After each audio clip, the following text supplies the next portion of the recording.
pempa monga kapolo wasauka. Linali kasulongo lima kumunda losaja nawo zokolola.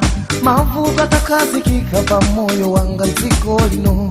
Tima wanga undango limba kudikila tsiku la imfa. Mavuto zowawa umpawi kungoti pwi kusowa ntendele. Kungofika poma ngokhala bola kukaja kukada basi.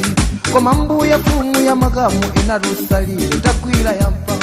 Zinali zozizwa nzanga wena kumayesa mwinanda kwima.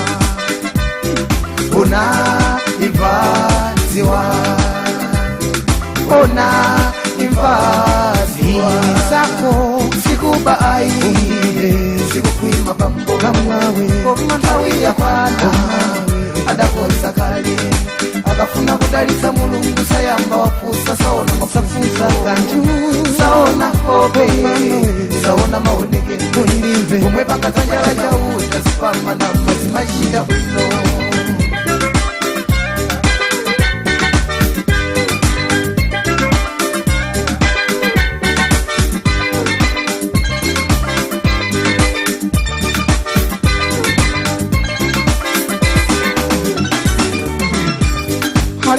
Wasadali chonchi di mulungu wadasinta zintu analinawo mpawi mpanga usasimbika bola inu sono nzanga ukaukawe usadele nkawa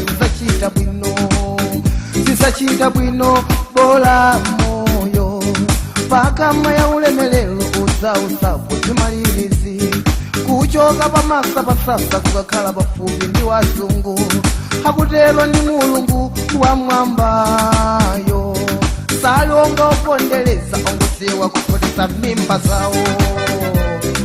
Ona ivaziwa, ona ivaziwa utelo sikuba ai sikupima bambo komantawi ya kwana adakonza kale akafuna kudalisa mulungu sayamba wafusa saona mapuzito saona kope saona maonekeze pomwe pakazanyala jauta sipama na mazimachida bwino.